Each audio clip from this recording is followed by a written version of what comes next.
কিসের? গোটা ওয়ার্ল্ডে যত টেলিভিশন আছে, টেলিভিশনের সমস্ত সাউন্ড, আওয়াজ, বক্তৃতা নিয়ন্ত্রণ করে ইহুদিরা। তাদের স্বার্থের বিপরীত কোন টেলিভিশন চ্যানেলে যদি বক্তব্য শুরু হয়, আস্তে ওটা অফ হয়ে যাবে।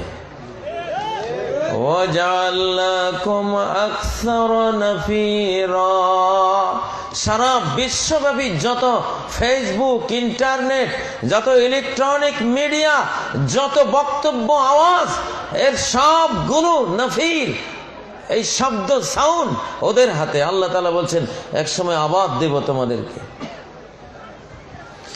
তারা এখন, তাদের নেতা আসবে, তাদের নেতার নাম মাসিহ আদ-দাজ্জাল, এক ছোকা মাসিহ দাজ্জাল আসতেছে। সেই জন্য তারা বাইতুল মুকাদ্দাস মসজিদ ভেঙ্গে হাইকালে সুলাইমানি, সুলাইমান আলাইহিস সালামের ইবাদতখানা, হাইকাল মানে ইবাদতখানা, হাইকালে সুলাইমানি বানাবে। আসলে মিথ্যা।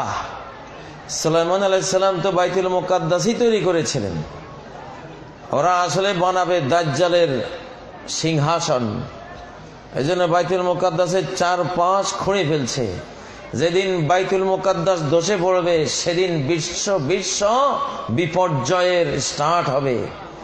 কারণ আল্লাহ তাআলা এটা সহ্য করবেন না। ও ভাইরা, যিনি ইমাম মাহদী হতে পারেন,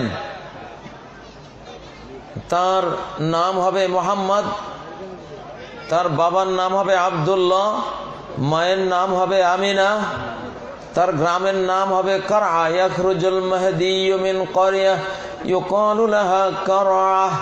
ইমাম মাহদী যে গ্রাম থেকে বের হবে, গ্রামটি হবে ইয়ামান দেশে, গ্রামের নাম হবে কারআ। বর্তমান এক যুবক, 40 বছর বয়স বা কিছু কম বেশ, তাকে পাওয়া গেছে। তার নাম মুহাম্মদ, তার বাবার নাম আব্দুহু বা আব্দুল্লাহ, তার গ্রামের নাম কারআ, তার মায়ের নাম আমিনা। সে দেখতে, তার কপালটা চওড়া, যেমনটা হাদিসে আছে, এবং তার বয়স 40-এর কোঠায়। তার ফ্যামিলি সবাই রাষ্ট্রশক্তির হাতে অ্যারেস্ট থাকবে, সেও নির্যাতিত হবে। মুহাম্মদ ইবনে আব্দুল্লাহ আল হাওদালি, তার ফুল ফ্যামিলি 1 মাসের বাচ্চা সহ কারাগারে বন্দী, সবচেয়ে ভয়ঙ্কর কারাগারে। আমি দেশটির নাম নিচ্ছি না, আরব বিশ্বের একটি দেশে সে বন্দী, তার ফুল ফ্যামিলি বন্দী, তার স্ত্রী বন্দী, তার বাচ্চা কাচ্চা সবাই বন্দী। সেও বন্দী ছিল কারাগারে। তাকে ইহুদিদের ষড়যন্ত্রে বিষ প্রয়োগ করে কারাগারে হত্যার সকল আয়োজন সম্পন্ন করা হয়েছিল। বিষ প্রয়োগ করতে করতে শুধু হাড্ডিটা বাকি ছিল, কঙ্কাল হয়ে গেছে। ডাক্তাররা বলল 2 দিন পরে মারা পড়বে। তখন সরকার ভাবল, কারা অভ্যন্তরে মরলে তো বিশ্বব্যাপী সমালোচনা উঠবে।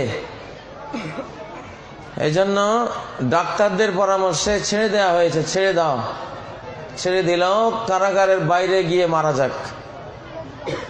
মৃত্যুর জন্য সব আয়োজন সম্পন্ন, কিন্তু রাখে আল্লাহ, মারে কে? আল্লাহ তাকে মৃত্যু দেন নাই, সে বেঁচে গেছে। এখন তাকে ধরার জন্য বিশাল নেটওয়ার্ক কাজ করতেছে, কিন্তু খুঁজে পাচ্ছে না তাকে। তার মধ্যে ইমাম মাহদী হওয়ার 75টি আলামত, সবটি পাওয়া গেছে। এখন তিনি কি ইমাম মাহদী? হতেও পারেন, অথবা নাও হতে পারেন, অন্য কেউ হতে পারে। তবে তার হওয়ার পক্ষে আলামত যতগুলি ছিল সবগুলি তার মধ্যে আছে। আপনাদের এখানে একজন শ্রোতা আছেন, যিনি এবার হজে তার ভাষ্যমতে ইমাম মাহদীর সাথে সাক্ষাৎ করেছেন। আমি তার নাম বলছি না। তো যাই হোক, সময় বেশি নেই।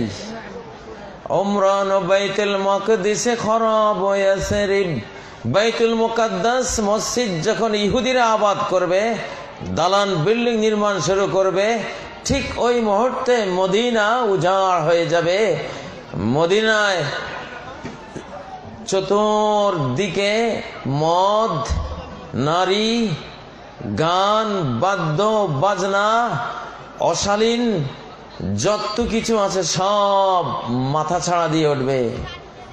মিলিয়ে দেখলাম, একদিকে ইহুদিরা বাইতুল মুকদ্দাস আবাদ করতেছে, আরেকদিকে বর্তমান গোটা সৌদি আরব মদিনা সহ ফাসিকি ফাজেরি মেয়েদের দোকানে দোকানে, রিসিপশনে, বিমানবন্দরে, রাস্তাঘাটে সিনেমার আয়োজন, গান বাজনার আয়োজন, নাচের আয়োজন, মদ যা আছে ফাসিকি ফাজেরি সমস্ত কিছুর ওপেন লাইসেন্স ওখানে দিয়ে দেওয়া হয়েছে।